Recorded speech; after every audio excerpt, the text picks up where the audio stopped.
it's not an easy decision. It's not an easy thing to do. And that's why not everybody does it. Because again, I think a lot of people listening to the podcast, I ask you this, do you think a lot of people listening to this podcast, where the message is change it, do something, do you think they get pissed off? Yeah. Yeah. It's easy to say. Yeah. It's easy for you to say, but I've got bills to pay, I've got kids to feed, I've got a mortgage, it's not easy. It's not an easy decision. It's not an easy thing to do, and that's why not everybody does it. Yeah.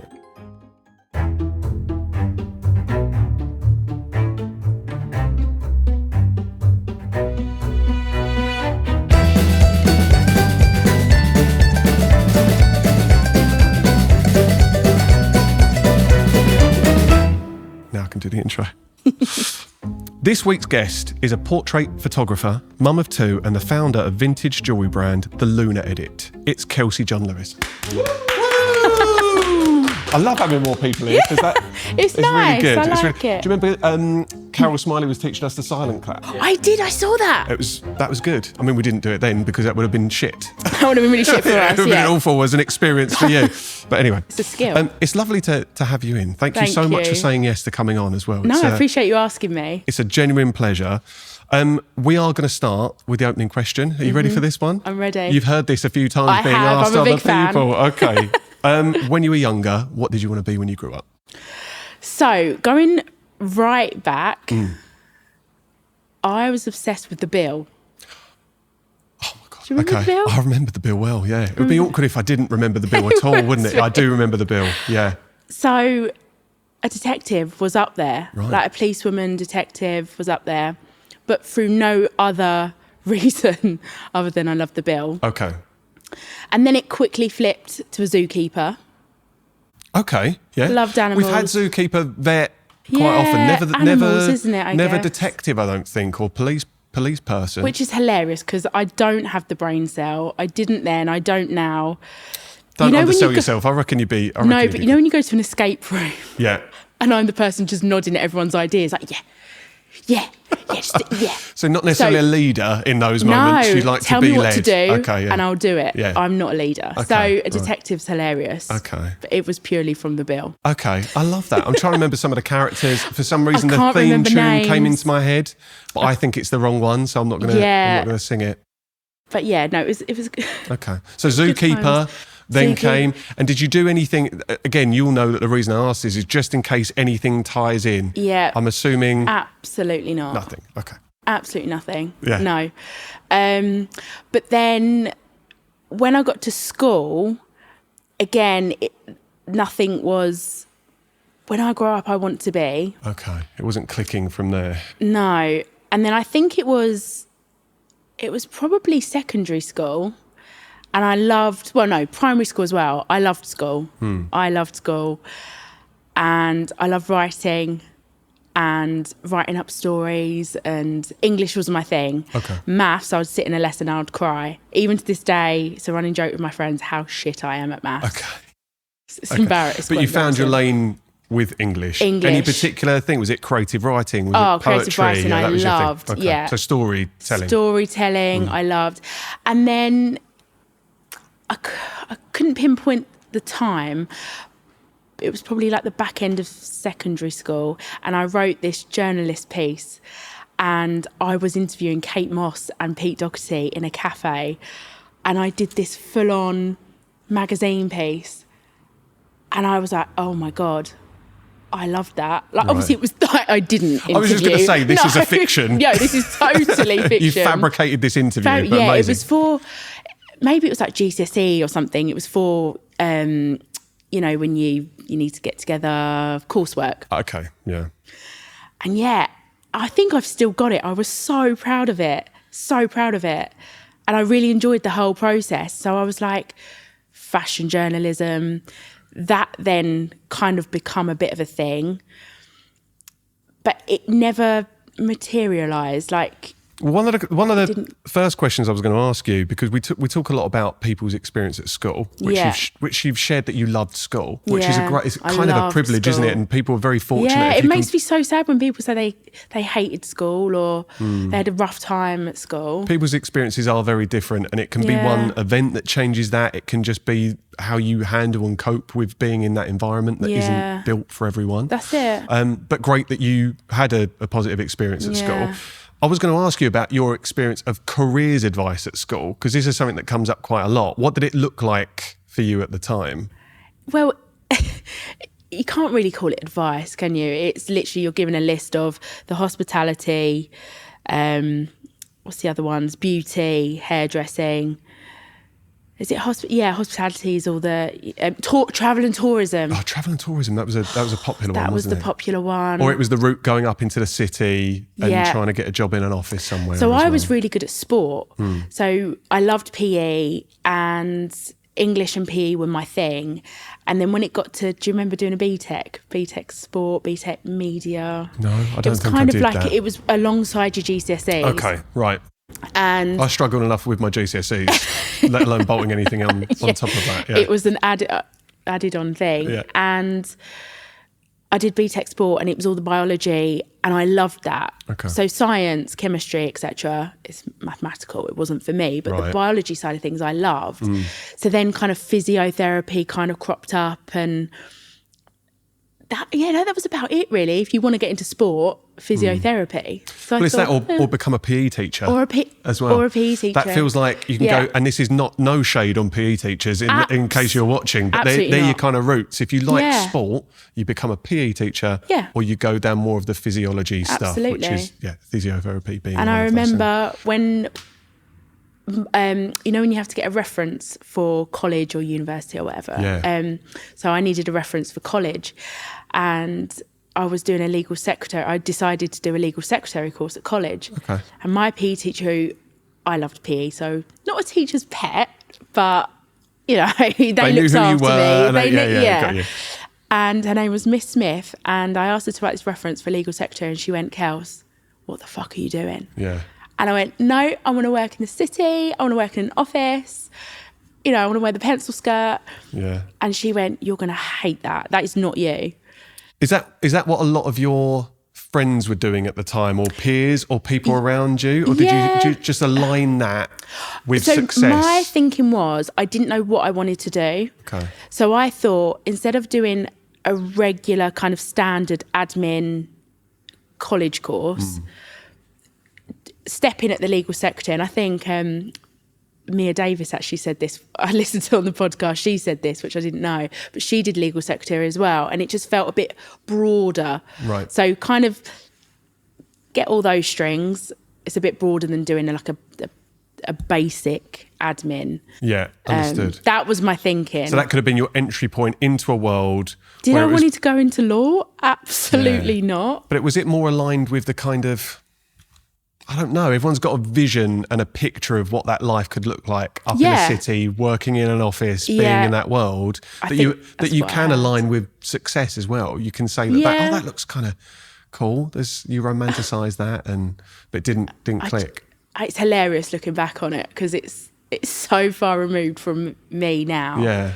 Or me then, to be honest. But you just mentioned there, like, careers advice wasn't careers advice. You end up getting signposted to things. It was almost like 4 tracks that you could choose to go down. If you didn't fall into one of those lanes, literally, you're finding your own way, basically. Yeah. And wouldn't it be nice if careers advice was exactly that, or to pull that thread of you saying, I love PE, kind of like the physiology stuff. Yeah.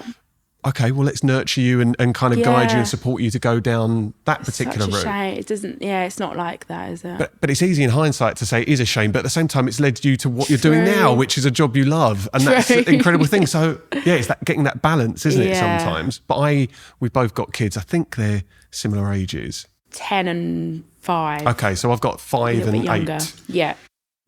And I want them to have an experience where there is someone in that system. Yeah. And I will probably be that person outside the system, but someone in that system that sees something in them or has a conversation and just goes, why don't we do this? Yeah. Why don't we do that? I can you see like that doing that. in you. Let's support you and show you what's out there. that kind of gets me excited because about. for such a long time, I thought, sorry, this is kind of skip forward a bit. No, go for it. Going to work, you go to work, you don't enjoy your work. You go to work, you hate it.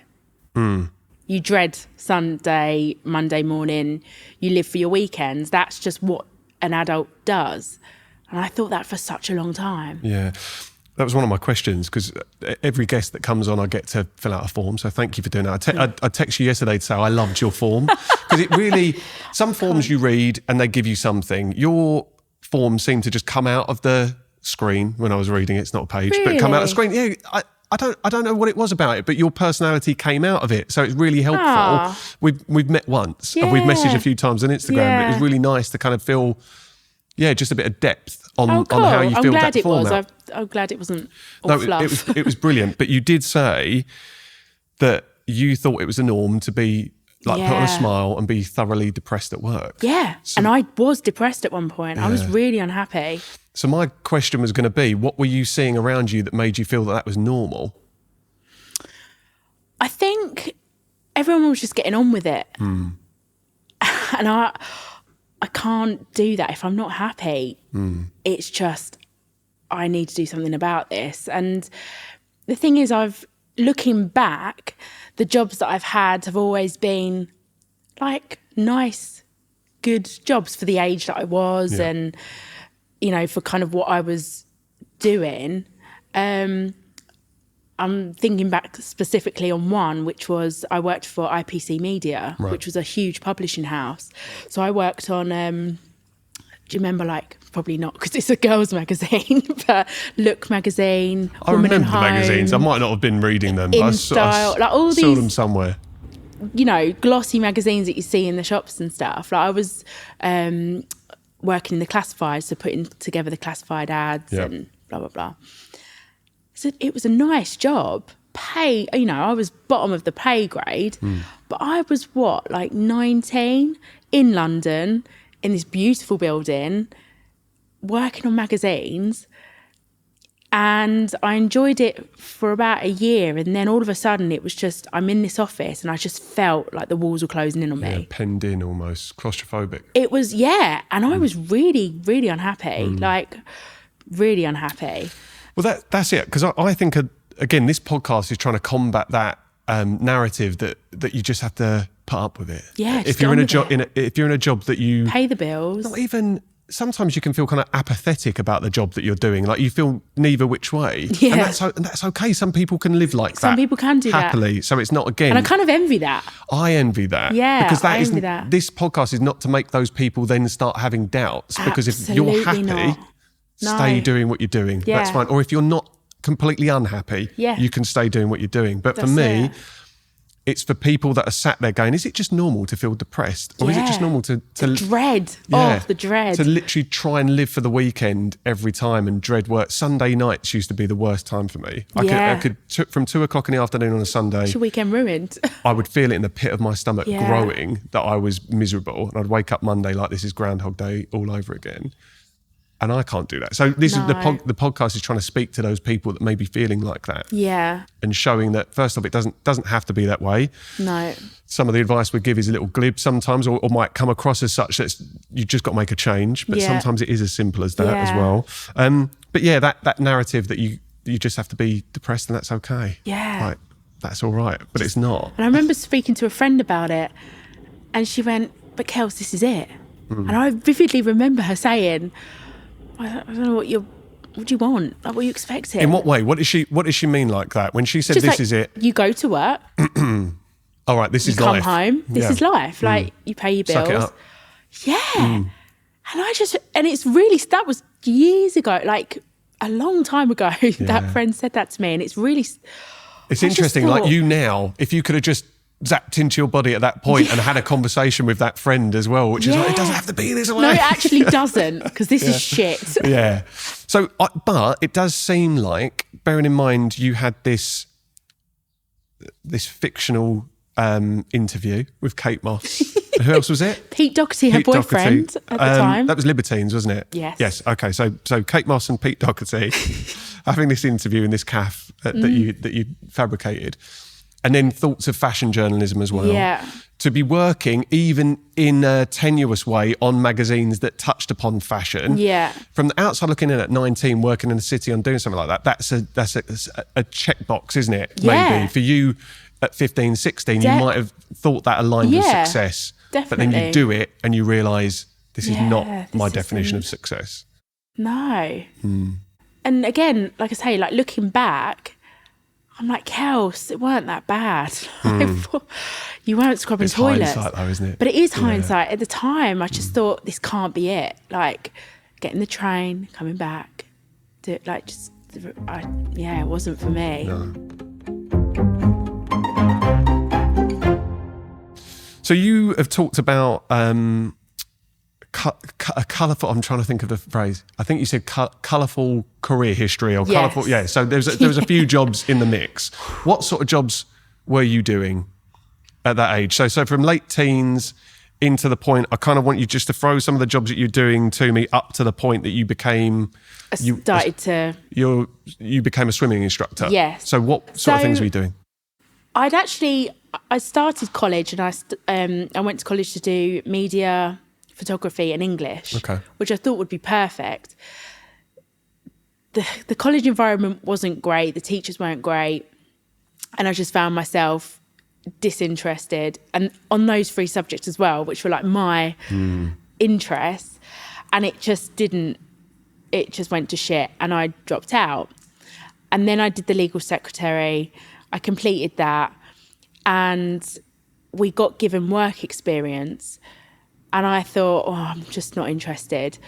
So I wasn't bothered about it, but they then just gave me they just chose it for me. Right. So you had the girls that were there, this is what they're going to be doing, go into their local law firms. I got a law firm in London, in Hanover Square, which was directly opposite Vogue House. Right. Wow. So journalism, my little journal, blah, blah, blah. And I'm in a law firm doing my work experience opposite Vogue House. So I was just like this, like puppy dog eyes, like, I want to be over there. How do I get into that building? Yeah, the kind of longing for but you crossing couldn't the road. make it up. Like these poor girls, like they would have loved to have been in this, was it Faskin Martineau? It was like Canadian law firm. It's always a double barrel name of some description, isn't it? They've merged something, yeah. And, you know, the experience I had there and the people I met was amazing. But again, I just thought, what the fuck am I doing here? But anyway, so I did that. And then that's when I left college and thought, shit, I don't want to do that. What am I going to do? Yeah, so give me a few off the top of your head, if it's okay, the jobs you were doing. Because you mentioned between 18 and 25, you were kind of had this... Yeah. Not specifics, but... So my first kind of payroll in retail was WH Smith's, which I loved because it wasn't clothing with all the fucking hangers. It was books and CDs, which I was like, this is cool. So, I mean, nostalgic hit as well. They don't even exist anymore, do they? TG Jones or whatever. Yeah, why? Anyway, that's another conversation. Yeah. WH Smith's. I worked for an architecture company as his PA, who made me make his tea, certain shades of tea colour, which was wild. But I would imagine you're trying to hit the same shade of tea colour each time, right? Or did he test you on different days? I guess the lighting makes it. He had a specific shade, which I obviously weren't getting every time. Good effort, though. Obviously, IPC Media, the publishing, garden centres. I worked in a few garden centres, which I loved. And how long were these jobs lasting? Like, how long was it before? And then what was the end of these jobs? Like, how were they coming to an end? Were you being let go? Were you deciding, no, this isn't for me and moving on? Considering my attitude for some of them, I've never been let go. Okay. Which is fucking wild. Because I should have been. Okay, well, you've got to tell me about that now. Because you mentioned this. You mentioned that you kind of found yourself, and I'm really interested in how you define that, how you describe it. But on the lead up to finding yourself, I would imagine you're kind of advocating for yourself. You could look back at that now and say you were advocating for yourself by leaving these jobs. But were you a bit of a pain in the ass when you were working for these companies? How did it manifest itself? As I say, I'm not a leader. Tell me what to do and I'll do it. Okay. I am that person. I'm more than happy to be told what to do. So I've worked in a few garden centres, which was great. And then kind of like one of the big girl jobs, because it goes from like big girl job to kind of just a job to a big girl job, signed on in between some of those. Right, okay. And then get a big girl job again. And then I actually said to my friend today, I actually got a bit addicted to applying for jobs and getting them. Right. Because I'd It's quite apply sadistic, for it. isn't it, in a way, the whole job application process? I see enough of that. A bit narcissistic, to be honest. You're a bit like, oh, I got the job. I've won, I get the pick me. job. I go to the job and I'm like, oh, I hate this job. And I'm 6 months. Okay. It was kind of, yeah, I'm in, I'm doing it. I'm Yeah, not so happy. long enough to get a sense of what the job is like, Yeah. but not necessarily long enough. I mean, if I'm reading a CV and each job is kind of average tenure is 6 months, the big question is why? Why is that Yeah, happening? and you're in recruitment, right? So Yeah. the big,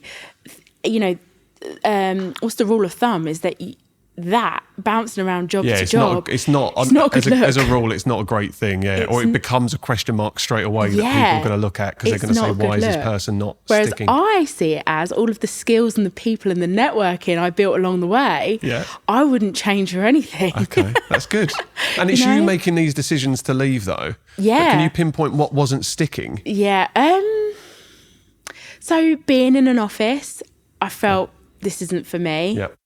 Back to those walls closing in That's kind of it, thing. yeah. The garden centre, I was free as a bird. I was working in the sunshine. I was grafting. I was dirty. All positive. Positive. Positive parts of the job. Do yeah. I love flowers and plants? Yeah, but I kill them. Like, I like a nice plant. Not I'll kill intentionally, it. though, can we just add? Because, I'm just not for, a weirdo. Just for big plant fans, we've got to make that clear. You're not Sorry. going out just pouring weed killer on things. Okay, good. It's, right. It's unintentional. Good. And it's fucking expensive because I like plants. Yeah, but, okay, cool. And then I kind of got into the dealership world, the car dealerships. Right. God, what an eclectic mix of jobs that you've had. Yeah. And I've worked for BMW and Mini, Toyota, Fiat, Vauxhall. Wait a minute.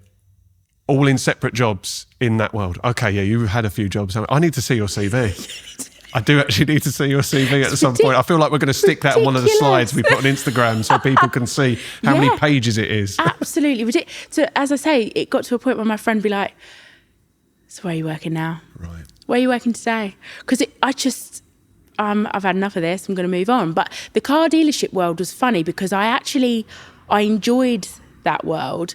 I was always front of house, admin, kind of the tits and teeth of the showroom. That expression, yes. Okay. And I liked that and I did enjoy that until it got to the point, is this it? Right. And that was my last, I worked at BMW in Canary Wharf and that was the final job before training to be a swimming teacher. Yeah. Because this is the question I wanted to ask you, because you talked about, just take me back to finding yourself though, because you said about finding yourself and you said that it's in brackets cringe finding yourself. Yeah. But I do think there's some, it doesn't make me cringe. I think I've used that expression quite a lot. So maybe I'm numb to it now. I wouldn't call you a cringe. But but what, in your definition, did you find yourself before that conversation with your partner? Because I want to go back to that in a second. You had a conversation with your partner that we'll talk about in a moment. But did you find yourself before that? In terms of knowing what I didn't like, Okay. and this isn't for me, yes. Yeah. But then it was just that hunger of, so what am I going to be doing? What is for me? Yeah. Like, how have I not found that yet? Yeah. I've done all these fucking jobs and I'm, not happy in any of them. And I know what I don't like, but I still don't know what I do like. Knowing what you don't like is really important though. 100%. So important. Knowing what you do like is the shortcut. That's like the A to B as quickly as humanly possible. Yeah. But knowing what you don't like allows you to do it. And you have to, kiss a few frogs along the way to find that out. Absolutely do. So you did a lot of that. A lot of kissing You frogs. kissed a lot of frogs, yeah. Yeah. So tell me then, your partner now husband, your boyfriend at the time now husband, was, you're working at this car company, so BMW, did you say? Yeah. In Canary Wharf. Mm-hmm. And around that time, you have a conversation with your partner when you're working at reception. Tell me about that conversation. So I was really, really unhappy. And we hadn't been together that long either. And we lived in South Woodford and he was playing football at this time. So we'd get the training together and he's just got this chilled, relaxed, you know, living his dream. Yeah. And I'm going into reception just like, I fucking hate this. Right. And I'm talking when he played professional football, I'm not talking David Beckham Premiership here. Right, okay. We're talking League Two, right? But he's content. So it's not, I can't be added along. You can't not work. Is that what I'm saying? Right, okay. I can't not work, Yeah. right? Because I think people get a bit misconstrued when I say he played football. Right. You either think David Beckham or you think Sunday League football, right? Got you. Okay, but look, there's nothing to again, if you're watching, nothing to turn your nose at. League Two, absolutely not. Respectable. No. Yeah. Got our first mortgage. There you go. Exactly. So, yeah, I was really unhappy and he could see this. He was just like, you've got to find something that you love, that you want to do. And I just remember thinking, well, cheers. Thanks. What do I do with that? Helpful. And I can't remember, maybe it was on Facebook, but I used to swim for Kent when I was a kid, you know, in your early teenage years. That was my thing. And because I'm originally from Kent. Right. And I don't know how, I genuinely can't remember how it came about, but my old swimming coach said to me, you should be a swimming teacher.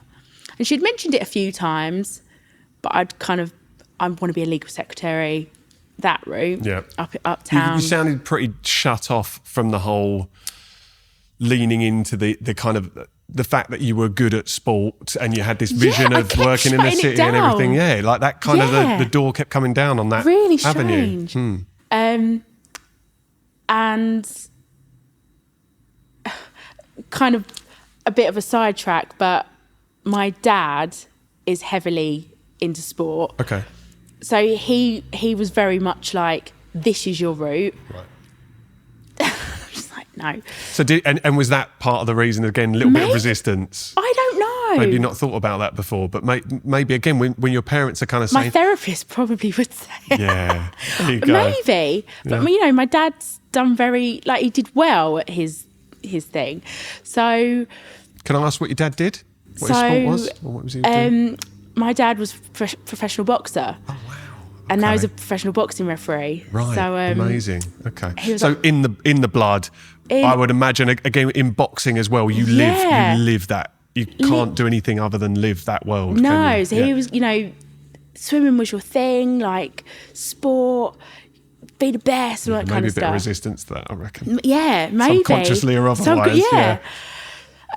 So she met, and I thought, you know what? I think the course to become a swimming teacher was like £600 or something like that. So it wasn't, you know, out of reach or anything like that. So I thought, let's just give it a go. And I did it, and it was literally the best thing I ever did. And then for the next 12 years, that's what I did. Amazing. It was like all of a sudden, I was like, oh my God, I've had this job for... So how old were you when you made that decision? I met Lee he took me away from when I was 20. So, yeah, I must have been about 21. Okay. And did it feel like you'd found what you wanted to do at that point? Or was it a case of sitting back and going, wait, how have I been doing this for 12 years? Or did it feel at that point, right, I found my vocation's a big word, but I found what I want to be doing? This was it. Like, I loved it. And I taught a lot of adults as well. And for one example, there was one adult and she was terrified of water. Absolutely terrified. And I was like, what's happened? Like, take me back. And her ex-husband had tried to drown her. Okay. Yeah. That's public knowledge, isn't it? It's not going to come out on the podcast. This was like a long time ago. She survived. It's fine. Yeah, okay. And I got her swimming. Oh, mate. Oh, what a sense. It was like... When you talk about job satisfaction, what an incredible thing to have done. Not in an office. Tick. I could work my own hours. Tick. Money was good. Yeah. It was just like, yeah, this is good. I want to go back to the conversation with your partner. Sorry, and remind me, is it Lee? Lee, yeah. Okay. Because so many people, I think, well-meaning people, well-meaning partners say to their other half, you need to do something about this. Yeah. You need to have the conversation. You need to go and find something you love doing or change something about it, and almost kind of give you that verbal shakedown of, come on, you've got one chance at this, like one shot at life, let's go and do it. If you're not ready to hear that, it pisses you off, right? Because I've been there. If you're not ready to be receptive to that, something needs to click in your own brain before you can hear it. And it 100%. You can say it in the most well-meaning way, but it will only piss you off. And I think I've said it to people now. I think I've said it to people, and it must be like, well, you've got it all figured out. I mean, nobody's got it all figured out, but that's how it comes across. It's like, well, you're doing what you want to do. It's easy for you to say. Yeah, isn't that you're interesting? Like, cheers. Because again, I think a lot of people listening to the podcast, I ask you this, do you think a lot of people listening to this podcast, where the message is change it, do something, do you think they get pissed off? Yeah. Yeah. It's easy to say. Yeah. It's easy for you to say, but I've got bills to pay, I've got kids to feed, I've got a mortgage, it's not easy. It's not an easy decision. It's not an easy thing to do, and that's why not everybody does it. Yeah. And I because I try and think about how the message of what we discuss is received by people, because it really does take something in your brain to click before you can hear it and start doing something about it. And in the meantime, until you're ready, you might just be accepting that, well, that's okay for you. That's fine for you. I'm in a different position. I can't do it. Yeah. But I think I've spoken to enough people through 14 years of recruitment, but also through the podcast now. Yeah. But it's the same. I've spoken to a big enough cross-section of people that everyone in very different positions has been able to try and do something to change, just one thing. Gosh, Office Angels as well. I was with them for a few years. Well, amazing. Not even a few years. So not a few years. A few years. A few months? Few months. Weeks? So you've had some access to that kind of world of what it can be like. So forgot all about that, Yeah, but it's... Yeah, I do worry that the advice we give a lot of the time boils down to you have to make a change, but at the same time it all does boil down to you need to make a change. But until you're ready, you're always going to be resistant to that, I think. Okay, so you become a swimming teacher for 12 years. Yeah. We could talk about the 12 years being a swimming instructor, but we're going to move on to a bit more present day, because then when did you pick up a camera and start to do... It's portraiture that you did, wasn't it? Yeah, okay. So then I was that classic mum, had a baby. Right. Taking pictures. You need that bit. Literally. Yeah. And I became obsessed with it and learning the triangle, the aperture, shutter speed, ISO. Kelcie, don't talk to me. You can talk to Tom about it. I mean, Tom's the camera guy, but I will nod. I'll nod politely. Aperture. Yeah, aperture. And I just learned it all myself, and was watching videos and, how to shoot manually and blah, blah, blah. And then that real classic, can you take pictures of my kids? Right. And it just went from there. But I knew what I didn't like in terms of photography, in that it's annoying when people say, I love photography. Okay. That's too broad a statement for you. Okay. Landscape, nature, cars, whereas mine was people and like faces. Right. My husband loves taking pictures of like a landscape and a sunset, and I'm like, I don't know what to do with that. Yeah, where's the interest? What are we looking at here? And he loves, that's, not his thing, but he loves to do that.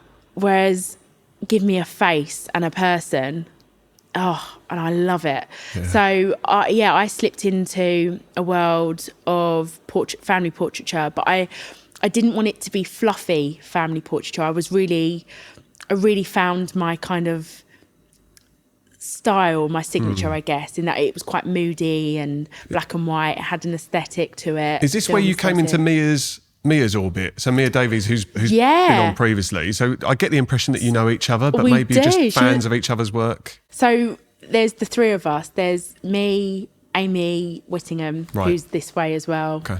You all know each other down here. I don't know Amy, weirdly. You mentioned a name that I don't know. Yeah. And Mia. And I actually messaged Amy saying, I love your work. If you ever need an assistant. And obviously she's just a photographer on her own, but that's how we met. And then she knew Mia, and then we all met. This is, a while ago now. And Yeah, we're just like photography friends. Amazing. But you've developed your style. You've Yeah. got your lane in terms of faces. And then it was, I worked with a lot of kid models and their model portfolios.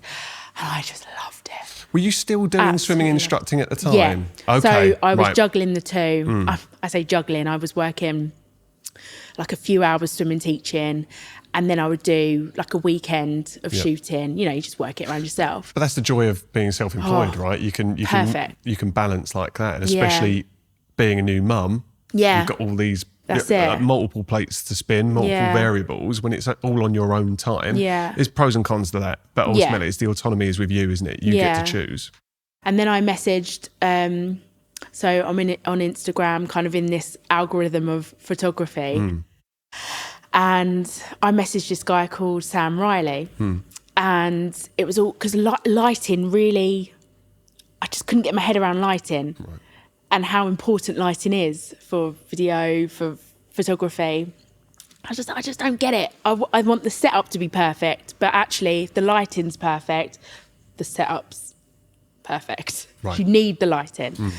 And I'm a natural light photographer as well. Okay. Anyway, so I messaged this guy called Sam Riley on Instagram. Hi, I love your work.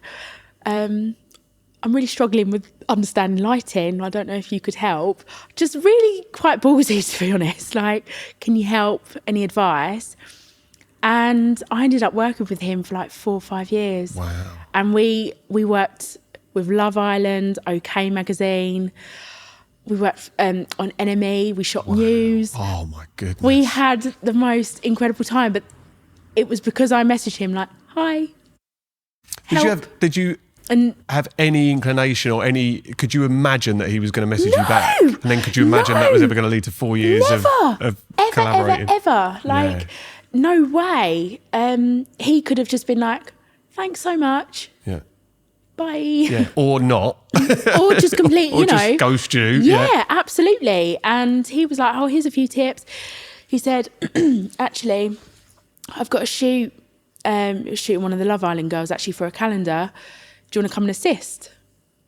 And I was like, okay. Amazing. Yeah, so I went up to London, dealing with all this shit. I was like, oh my God, I have no idea. That's what I call it. Yeah. I hate all this stuff. Had no idea what I was doing. And kind of was like, was that far? Like, did you like it? And that was it. It all just rolled on from there. Isn't that's like a prime example, though, perfect example of you don't ask, you don't get? Because it opens the door to so many things. From the rooftops about it. And most of the battle is discomfort, your own discomfort for asking, right? But then you ask yourself, what's the worst that can happen? They don't respond or they say no.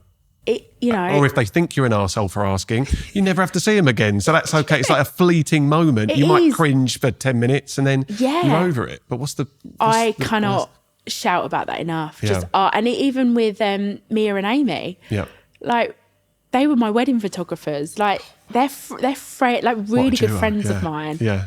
And it was purely because I was like, hi, I love your work. Yeah. If you ever need an assistant, like. But isn't it, there's something really special about that sincerity as well. If you go to someone and say sincerely, I love what you do, or I really respect you. Yeah. That can come through in a message, it can come through a voice note, a face-to-face meeting. But as long as you're sincere and you're not faking it, then at least you know you're speaking something honest and true and from the heart maybe. That's okay. Yeah. That's all anyone can ask. I mean, working with Sam, and then when we first got our first OK gig was with Richard Blackwood, which I think... I saw one of the pictures.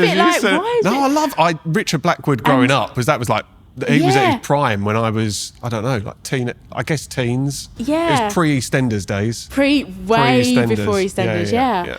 And he was our first OK gig, so they sent us there, and me and Sam were just like, what?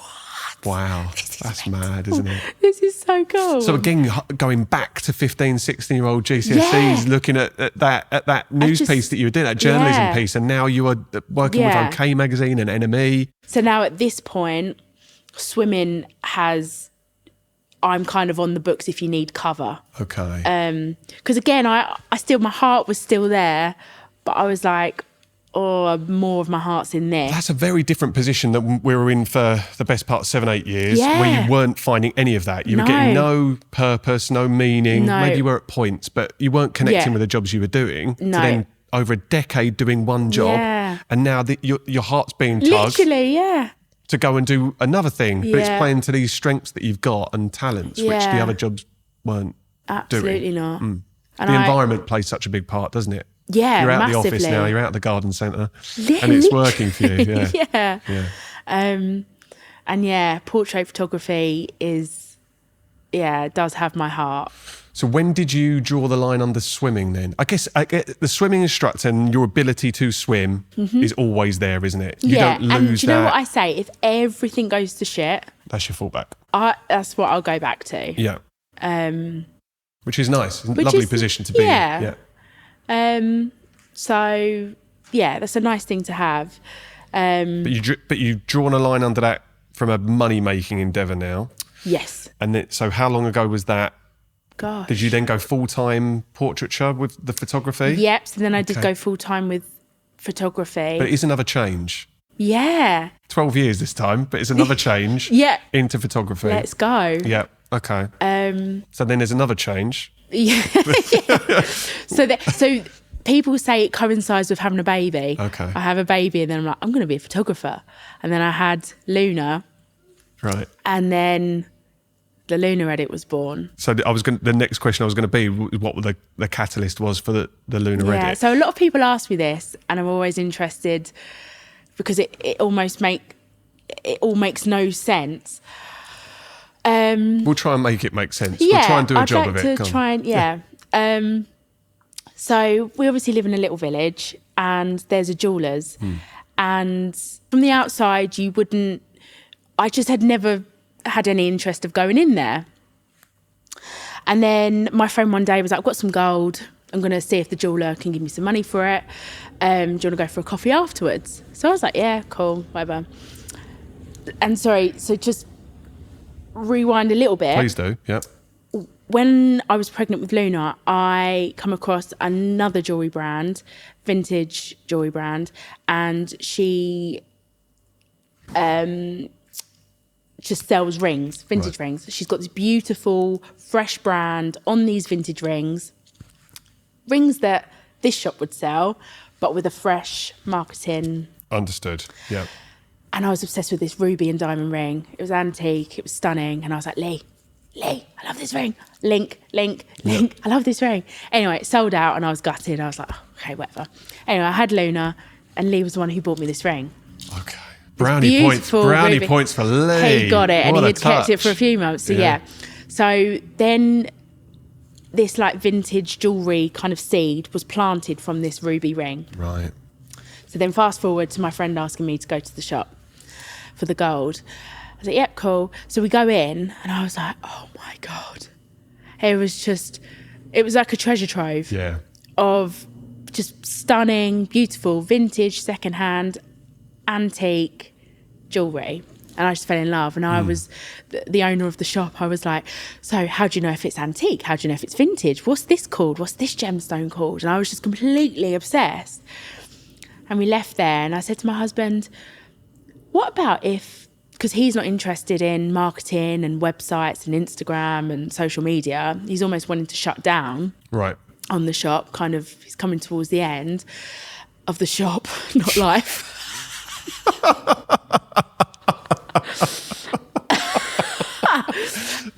What a judgment to make. Where'd you get in? And, Not that long left. And I said to my husband, what if I put a brand on this jewellery? Right. Tried to say, I'm on maternity leave at this point, on peanuts, because Yeah. I'm self-employed. I said, so this was never about making money. This was just, I was just obsessed with the jewellery. And you're And, thinking, giving it a bit more, I'm going to use the word modern, Yeah. or like a present day, Oh, current day absolutely. thing. Your understanding of social media and how you Yeah. turn up online Yeah. would benefit that, Yeah, that brand. seeing this ring from here or from here, it's the same ring, but I'd go, oh my God, I want it. Yeah, how it's wrapped up, how Yeah. it's presented makes a massive difference, Massive as we all difference. know. Yeah, okay. And Lee went for just ask him. I met the guy yesterday. I can't ask him if I can take some stock, and I'll just ask him. I was like, okay. So I go there. And he went, yeah, cool, go for it. Right. And I was like, are you sure? He was like, yeah. Don't ask, you don't get. And Don't another ask, you time don't it get. happens, yeah. And again, if he had said no, That dies almost. I wouldn't be here. I wouldn't. The lunar edit wouldn't exist. It just would not exist. But he said yes. I asked the question, and he said yes. And then, so I had bracelets and pendants and rings, and I had one locket. Mm-hmm. And the locket still had the old photos in. So these black and white photos, which was beautiful. And I was like, oh my God, this locket. And I'd never ever thought of lockets really before. And my friend, she went, you're a portrait photographer. Like, lockets should be your thing. I was just like, bing. That was it. That was it. That's how it fell into exclusively lockets that you were working with. Yeah. So were you the lunar edit when you weren't exclusively lockets? Did the brand evolve into No, always been the lunar edit. Okay. But it was just that one time that I, and I did sell the bracelet and the pendant and the rings. But it was the lockets because of the mashup with the photography. Yeah, it just made sense. And I was connected. Like, when you have to try and find, and this is where I feel like I've kind of hit the jackpot in all of those years from being that kid, being like, what's my thing? What's my thing? And then my friend just being like, you're a portrait photographer, vintage jewellery, lockets. And it was just like, oh my God. It was just, it actually makes me feel a bit emotional. I can see. And I'm I'm smiling at you because it's such a lovely thing to witness someone retelling that story and thinking, oh my God, you've actually found it. Yeah. What an epiphany to have. Like, I found it. Yeah, that's a eureka moment. Like, that's special. And now I'm like, I just hope it lasts forever because I adore what I do. Yeah. Absolutely adore it. How fortunate to have found it. I think that's such a lovely thing. You can see in your face when you're retelling that story that you glow when you say that, which is just, it's lovely to witness. That's part of the reason I do the podcast, because I sit here and I'm like, I'd like a bit of that. That sounds really good. I'll do it. I will say the podcast does give me a lot of that satisfaction. And you're so good at it. Thank you. Can we talk about that for 10 minutes? Yeah. Just so I can get the validation top up that I need. No, I mean it. You're incredible at it. Thank you. We haven't finished yet. Sorry. I'll use that at the end. It'll bomb now. I do have to say, you are the second guest that we've had in who has named their business after one of their children. But you've got 2 children. So you've named your business after your second. Yeah. Whereas little Finn, so Ian and Charlie came in, they named the business after their first, their little boy Finley. They're the coffee, aren't they? They're coffee, This is that one as well. So are you now under pressure to start a second business to name after your first child? No, because when I started the photography, I was, which is a bit cringe to be honest, but his name's Franklin, he's Frank. Okay. It was Franklin and Kid because he was my muse and I worked with kids, so I was Franklin and Kid when I worked. So that box is checked then. So I need another baby, which is not absolutely. Your face just completely changed then. What, the glow's gone. You've said it on a podcast now. Yeah, the glow's gone. So that box is ticked. And how aware is Luna that she's given her name to your business that is now how old? 6 years. I'll be 5 this year. 5 in June. Okay. That's mental. Oh my goodness. Yeah, 5 in June. Does it feel, I guess maybe we're going to share this experience, does it feel simultaneously like it's been a blink of an eye, but also you've never done anything else? Is there elements of that? Or is it just the blink of an eye? I think, when you add in like a baby, and we were renovating at the time, so... At one point, I was just on a table in a dust site, just with all this pretty lilac packaging. Yeah. It's weird. It's almost like I've been doing it forever, but you're only just getting started. Yeah. That's great. That's a great way to feel. Yeah. Because it gives you've obviously got confidence in what you do. Yeah. Although maybe I'm sure you're not immune to that constant, oh my God, is this working? Working for yourself. And especially terrifying. The way you do what you do. I know you shared like a really raw post, and I love your carousel post as well that you put up, because I think they give a window into what you're like as a person. Yeah. But it's literally the reality of what running a business is like. And you do drops. Yeah. And it's an Instagram, you sell... through Instagram. Yep, solely Instagram. So you can't go onto your website and buy your pieces. It's so personable, yeah. Yeah, which is lovely. We're going to talk about that in a second.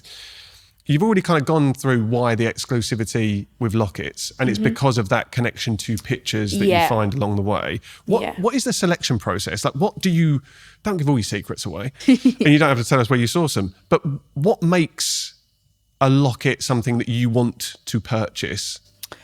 So I have to work collection by collection in terms of financially, right? So if my last drop does well, I have that little pocket of money where I'm like, right. To reinvest, bosh, basically. Yeah. So that's probably first and foremost. What's your budget? Yeah. Gold prices. Right. I have to battle with. Yeah. Which I'm obviously new to. And the first time it made my eyes water, I was like, fuck, this is terrifying. Right. But it's like this constantly. But when I'm sourcing and literally treasure hunting, it needs to be a piece that I go, oh my God. Right, okay. Because I do. I'm like, oh my fucking God. That's the kind of seal of quality for you. It like takes your breath away a bit. So I'm looking for those pieces. And then I'm also looking for the pieces that some customers are like, I'm looking for a locket with a sapphire with diamonds around and the letter J engraved on it. Right. So if I'm rummaging, I'm like, oh my God, I found it. So I'm always got in the back of my mind what customers have kind of asked for. Although I don't, what's the word when you ask me what you're looking for and I go and find it.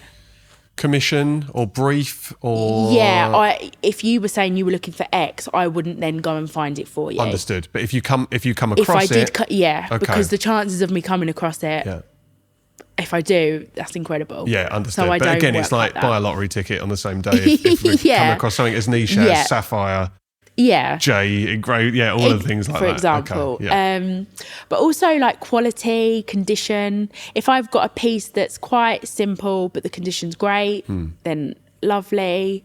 But I'm just always looking for that piece that I think you're not going to find that anywhere else. Right. That's from the Lunar Edit. You're not going to find that anywhere else. Yeah. And is it, because I've got visions, I'm gonna share this, it keeps coming into my head. Go on. And it was in the prep for this. It's tenuously linked to what you do. Do you like Harry Potter? If you say no, I won't tell the story and we'll cut it out.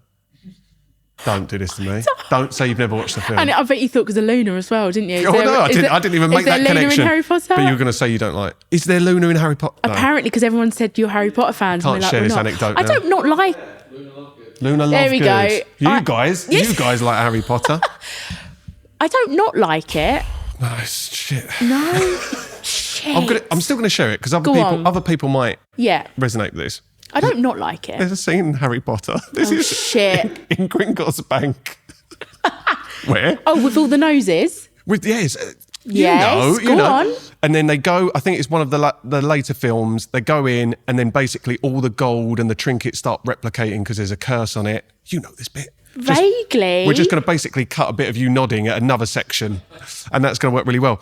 I imagine you going into something like that, a vault of some sort. Yes. That's kind of a romanticised version, but I guess it isn't like that. You haven't seen Harry Potter. I'm just going to be really honest. I do know what you mean with the bank and the vault. Yeah. It's okay. Don't make me feel better. You're not here to make me feel better about telling a shit story. My son wants to start watching Harry Potter. He'll get into it when he's ready. But yeah, I have this vision of you going through these kind of big vaults or literal treasure troves. Literally. And sometimes you're like, oh, I didn't find it. Not getting the and then sometimes you're like, yes. Yeah, oh my God, and another one. So what's a successful haul look like? Are you kind of doing it day by day, week by week, or is it piece by piece as well that you go out and find or source? Generally monthly. Okay. And it comes from all of the avenues, from auctions, charity shops, markets. How fun is that though? Dealers. Is that fun? It is fun. Yeah. It is fun. But then my self-employed brain goes, well, what if one day there's no lockets left? Yeah, there's a locket shortage. Yeah. Yeah. And then that's it. But it hasn't happened yet. Not yet. And you're nearly 10 or 5. You're all right. Don't worry. There's always going to be lockets. You just have to find, I guess, different avenues to go and find them. I'm sick of avenues. No, Yeah. But no, I mean, I again, this is the romanticised version I've got. Outside looking in, it sounds really cool. And I love that you use that word because I am such a, is it a romanticist? Romantic. You can just say romantic. Yeah, I think. love romanticising about like a lot of my. When I set out the Lunar Edit, I wanted it to be like a whimsical, romantic, fairy tale, nonchalant brand. Like I wanted it to be something like sprinkled with a little bit of fairy dust. Yeah. Like, and that's where the photography and the creativity comes in, I think. It goes back because immediately when you said earlier that you loved English and you love writing stories and telling stories, it's so tied in intrinsically to what you do now. Because I guess there's 2 elements to it. You find the lockets with the pictures that has a story that is there without making it sound really cliche. It's going to sound a bit wanky now, I'm saying it. But you get the story of the past and then the story of the future of the people that purchase and put the new photos in, and they go on to live a different life. And maybe one day, maybe not by you, but they'll be found again by someone else that's going to change it again. And there's different chapters, isn't there? Yeah. That does sound really wanky, but I think it's so true. It's the romantic version of it, which why... In a world where so much is just grey and drab and boring, why not sprinkle that fairy dust on it? And when you see not just lockets, but jewellery where it's just pristine and it just has no soul or character. Like I say to people, if you're looking for a locket that's perfect with no tarnish, or blemishes, no blemishes, you know, I don't sell anything that's not wearable. If something's completely demolished, then obviously I'm not going to try and sell that. Well, there's a bit in Harry Potter where they get a basilisk fang and they hit one of the lockets with it's a Horcrux. But for fuck's sake! So you wouldn't sell that. It's got a massive hole in it. I just felt that was important. Potter, don't I? Just to go full circle and bring Harry Potter back in. But yeah, you've got that level of quality, but there needs to be a history. There needs to be where... You know, if it's got a little scratch or a little dink or the tarnish inside, I'm just like obsessed. Well, it is all of those bits of wear and tear add to the history of that piece. And if you see that as damage or imperfect, I'm like, I'm not your girl. Well, that's it. I'm not your person. Because what a lovely filter to have. And that's what a brand needs. You can't cater to everyone, can you? No. So if people are looking for pristine, brand new things, there's plenty of places on the high street I'm not your person. some premium end places you can go. Yeah. But this is something with history and a story, which again appealed to me about your brand when I looked into it deeper. So I think that's really lovely. Has there been a reaction to someone buying one of your lockets that sticks with you? Has someone shared a reaction to that, or has someone had a reaction? So this is actually someone that's come to you to buy something. In terms of like a customer? Yeah. What, and they've shared opening it? Yeah. Shared opening it. I just mean, I guess some people are buying for themselves, some people are buying as gifts. Yeah. But can you remember over the course of what's nearly 5 years, someone sharing their response to it or just giving you the most lovely feedback? Maybe it's the first locket you sold. Maybe it's a particular milestone. I remember the first locket that I sold, and she was a kid model's mum. Okay. So this is the link from your portraiture? Yeah. Right, okay. And she had lost her mum and she wanted to buy a locket.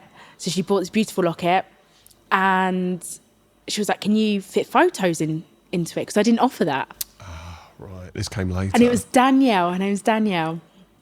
And I was like, yeah, of course I can. Fuck. How do I fit photos? How the fuck do I get a photo in a locket? Like, how the fuck do you do that? Yeah. How'd you do that? I'm like Googling. Yeah. And then I found my supplier, Matt, who's my printer. Yeah. And she was the first locket that I fit with photos. I was like, ta-da, there you go. Yeah, wow. But I've had so many like lovely response. I can't think of one off the top of my head now. That's okay. But I've had people where they filmed their partners opening them, which is like, some of them have been lovely, like Christmas. Yeah, I mean, the reason I ask, just in case one of them stood out. But I guess it's 5 years. There's a lot of lockets going out, and people are having those I'm experiences. At 1,200. Wow, that's incredible, isn't it? I'm on over 1,200 lockets in 5 years, and it's just... And that is really lovely. All over the world as well. Yeah. Isn't it amazing though? So those stories go and carry on, and they're just now global, and it's incredible. It's mad. I guess we're talking about the romanticised version of it, and outside looking in, it sounds like such a lovely thing. But what is the reality? And I'm going to ask specifically about building a business on Instagram. Yeah. Because you have to be everything in that business. Brutal. You've got to be constantly online because you have to nurture the people that are seeing those stories and involved in the drops that you're putting out there. So what is the reality? Like, how much of your brain space does it take up? How much can you still love it after nearly 5 years? Fucking brutal. That's how I describe it. It's fucking brutal. Okay. But do I love it? Yes. Okay. Do I hate it? Yes. Okay. It takes over everything. I mean, I don't have a shop front. My shop front is my Instagram page. So it's just it's constant. So when people talk about boundaries with social media, there are none. Yeah, because that is your literal livelihood. And me and my partner have had, in the early days, quite a few. You're just always on your phone, right? And it was an argument because it was like, I'm not just on my phone, I'm working. But to the children, to other people, you're just on your phone. And not having that to differentiate is really difficult. And then it's like, oh, okay, I should get an iPad to work from, or... but then you've got multiple devices with... And then it's just a lot because your photos are all... The lines are all blurred, aren't they? It's really tough. It is a lot. It's not easy. And I think I felt burnout towards the end of last year, where I just thought, I don't know if I'm okay. Like, you don't get a break between, it just all merges into one. Well, because Instagram as well, you could be doing something for your business.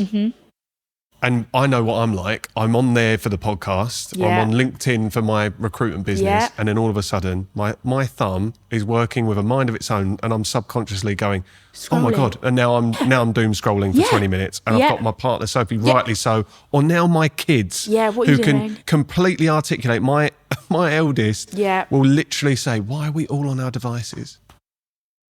Which again, I've got to have a word with him about it, because there's different ways to say it. But he says, he goes, why are we all on, he's heard it at school. But he goes, heard that at school. Why are we all on our devices? But he's got a point. Why am I on my phone right now? And before you're you watching know telly, it, and you're doing it, and you're like, right. There needs to be a way of compartmentalising that. But it's only the very most disciplined people that I've met. Yeah, I don't know anybody that can do it. It's so hard. And it's like, also with like my customers are first and foremost, like they come first above feeding my... No, I'm joking, not feeding my children.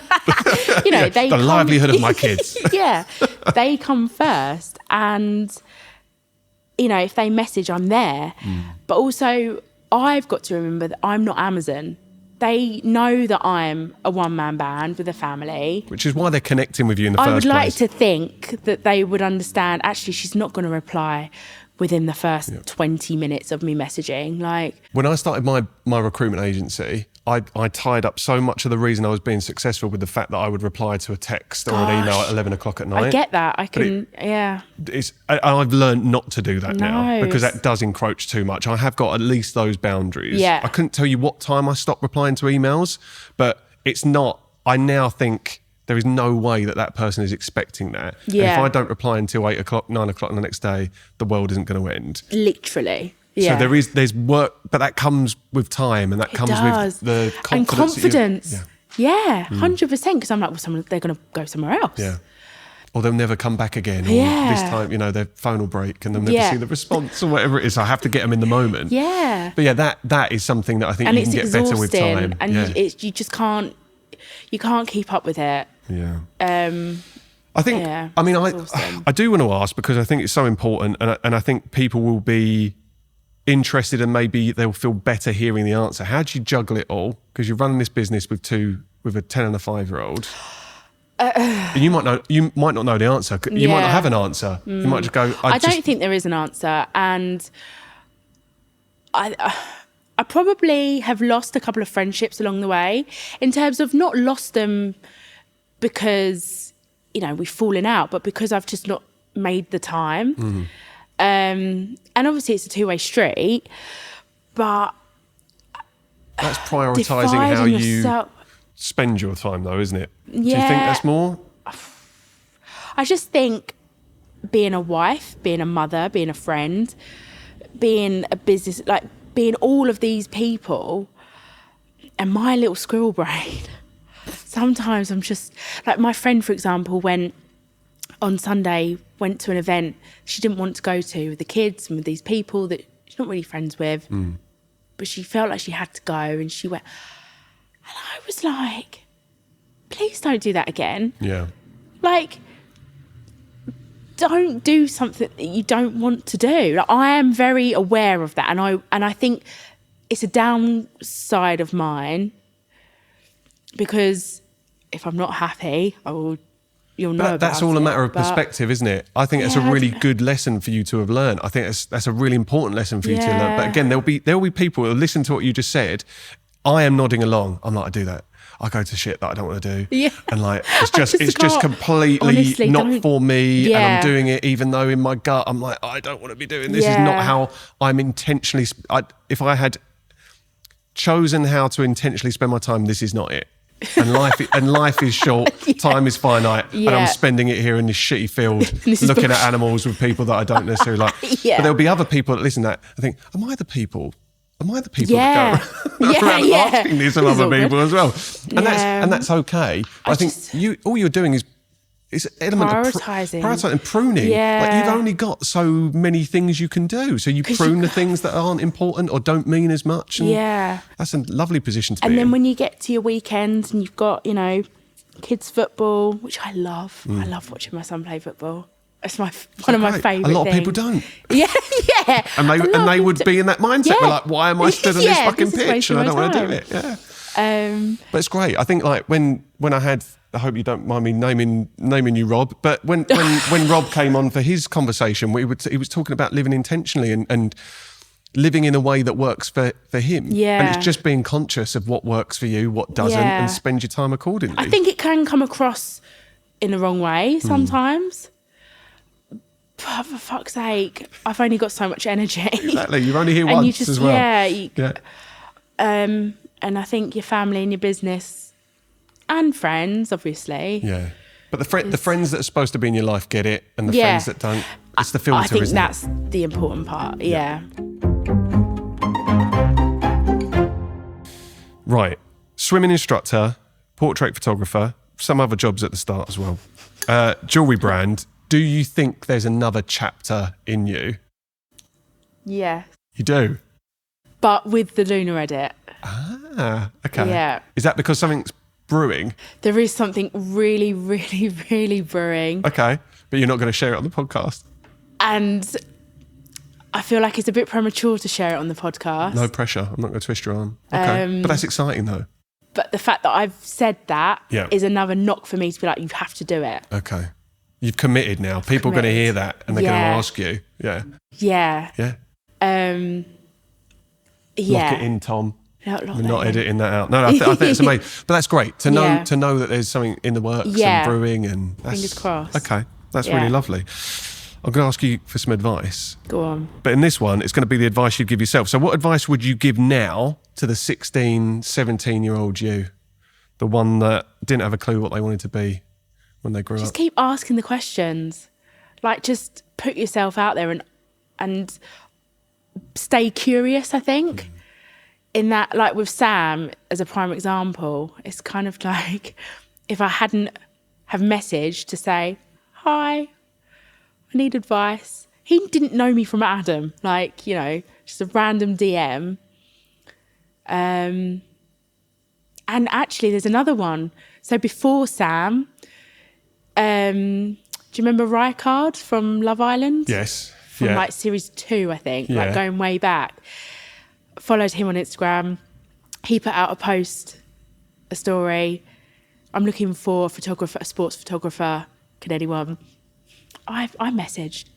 Hi, I can do that. Message back. Oh, great. When can? And I was like, fuck. When I met Rijkaard at this gym, took pictures of him. That came which off. were great. Yeah. Such a nice guy. Still speak to him now. Really nice guy. And yeah, and it was just that that confidence, and I responded, and he responded, and then I just had to go and do it. And it's actually happening. And you actually just have to. Oh fuck. Okay. So I just think, just so it goes back to that point. Curious Stay curious. You're not happy. Just keep moving. Okay. Don't just think this is it. And also, just to reiterate what you were saying, which is basically, if you don't ask, you don't get. Yeah. I think that's such an important message. Yeah. And for people looking to gain experience, that's really important. Yeah. But also, if you've got experience, why the hell? What's stopping you? Yeah. I say, just liberate yourself by thinking, what the fuck? Like, I'd just do it. What's the worst that can happen? The worst that can happen is that they ghost you, and I still get ghosted now. Yeah. You know, when I'm hassling celebrities. When you're messaging other Love Island contestants. Literally. You know, you never get a message back. But that's okay. I mean, it's cringe as fuck. No. But it's part and parcel, who cares? Who actually cares? It's part of the hustle of building something online. Because me and the guys were talking as well before. Like, you've got some big names on your grid as well. The reality of getting people to kind of be advocates for your brand, it kind of, again, you can romanticize that and be like, gosh. That's so easy. Oh my God, she's got these people wearing her jewellery. Yeah. That was brutal. Just share a little bit of the reality of actually what goes into getting those people to be sharing pictures on your grid. That is brutal. Yeah. But Amy Lou Wood was incredible. Yeah. I hunted down her agent. Her agent didn't message me back, so I hunted her down again and again. And she emailed me back, and I remember, where was I? I was like getting a coffee or something, and I, oh my God, her agents messaged me back. I was like, fuck. And then the kind of ball got rolling, and then the ball stopped. And I was like, for fuck's sake, I'm so close. And then it just got to the point where I was like, I'll give you all a locket. So I spent a lot of, it was a huge investment. Like, wow. it's serious, you know. Yeah. And yeah, I just sent it out and then hope for the best. And then when I saw her wearing it, I was just like, oh my fucking God. What an amazing thing. But I think it's really important for people to understand it doesn't just happen. There's a hell of a lot of work and effort. I want to manifest the day where, you know, somebody of status messages me and they're like, I've seen your lockets and I'd love one. Like, that's the dream. Well, yeah, I mean, I Instead don't of having imagine someone that being... at gunpoint, where my fucking locket? I mean, there's a lot of parallels with that in the podcast. Trying to get guests on and asking the big questions and stuff. You kind of want the brand for people to be knocking on you. Yeah. Excuse me, can I come on your podcast? And them to feel awkward, like you're not going to go back. But you know, that takes time. That day will come. Yeah, it will happen. It will come. It will happen. One day. Yeah. But again, it's not, it looks great. And that was my vision. And I'm so proud of myself because I remember telling people and then I stopped saying about it because I thought, oh, it just sounds silly. Because I remember watching The White Lotus and absolutely falling in love with Amy Lou Wood. Yeah. And I said to my husband, she needs to have a locket. And my husband was like, okay, you know. Yeah. And then I said to a friend and they were like, oh, okay, it's cute. But you and did then it. all of a sudden you're just like, fucking what? Yeah. I'm going to do this. And then, you know, you're messaging and you're getting no replies and it's really fucking brutal. And you think, okay, this isn't going to happen because that is a stupid idea. And then you do it. And then I didn't want just anybody wearing the brand. Like I'm very... You're curating who would do that. I'm very conscious and Amy, Fern and Emily were like the three. I was just like, that would be incredible. That would be incredible. And then I did it. What a thing then. I did it. And it was... I keep saying it brutal. But I don't want to put you on the spot because you seem uncomfortable. But is there anyone that you would love to be next seen wearing your locket? I do like Jamie Lang and Sophie. Okay. I like Sophie. Yep. Sophie Lang, I guess. Her boo. Habbo, Like- yeah, I guess, I don't know. I think she's still going by Sophie Habbo. I think she is, yeah. So you would She would be love to nice. see Sophie Obviously with a little Habbo baby. wearing a locket. That would be cool. I love them too. Let's see if we can make it happen. Yeah, that'd be cool. Jamie would wear it as well, I reckon. Yeah, I think he would. He would wear it. Right. I've got my phone in my hand because we're on to the closing tradition on the podcast now, Kelcie. We've got Go a on. question Okay. from my mum. And it's nice that we don't have to pretend that you've listened to the podcast and understand this is coming because you actually know that it is I'm a coming. big fan. Okay, so let's find mum's question for you this week. Okay. Hi Kelcie, your business sounds absolutely fascinating. I had a locket years ago and I put the hair from my first dog patch into it. What's the strangest thing that you've ever found in one of the lockets that you've sourced? Thanks. Oh, I love that question. So my mum's name's Lisa, which you might already know. But yeah, so she put a hair. Is that strange? If you found a Hair- hair of a dog, you wouldn't know it was a hair. I from a mean, dog. I wouldn't know. Maybe I would. No, I wouldn't. No, Hair. I've come across a lot of hair. Okay. A lot It's of not hair. that special. I thought hair was No. a curveball. A lot of hair. Right. I don't know about dog hair. I guess you wouldn't know. I wouldn't know. So No. maybe I have. Yeah. But that's a great question. I recently came across a locket. So obviously when I'm searching, I always open them up. Even if they're battered and I'm not going to take them, I still open them to see if they've got the pictures in. Yeah. And because I do have a little bag, I've kept them all. I was going to say, what do you do with Yeah, what I you do keep- find? Yeah. all of those. And there was one, and in both sides there was a picture, like a drawing of a car, like say a modern day car, and then a drawing of an old fashioned style car, Right. and then little comma 59, and then a car. What do you do with that? I I've don't know what to do definitely with that. kept it. That's amazing. But what's the story? Like, What is the story? what is the story there? Is that all you're giving So us? Is there no? that's all I've got. It can't end like that. I I can't tell you anymore. And that's all the faces that I see and all the pets that I see and all the hair. I've not come across any teeth. No. But yeah, no, just little drawings of cars. I would imagine, because again, going back to your storytelling, there's a book in there somewhere. Like the next thing has to be a book. Don't write so much. Don't focus on the hair. Focus on like the car. That just feels like a short story at the very least. We need to know what the hell happens with that. Wow. But I love that. What an Yeah. answer. Thank you so much, Kelcie. It's been an honour to sit with you today, and I've you've been. I loved could talk this. to you for such a No. long time, but after a chance meeting in Corner Club, you don't even live in Literally. Lee. No, But yeah, Corner so Club. weird. It was just lovely to see you, and I'm just so glad we did this. You are incredible, and I hope that even though you can't say what is Yeah. coming next, that it all comes to fruition I and you hope so. manifest whatever the next chapter Yeah. is, and we see Keep that. manifesting. So thank you so much. Oh, You've I been a need a legend. hug. Thank you. We are going to hug. Yeah, Well done. Can we hug? Smashed it. Yeah. Well done.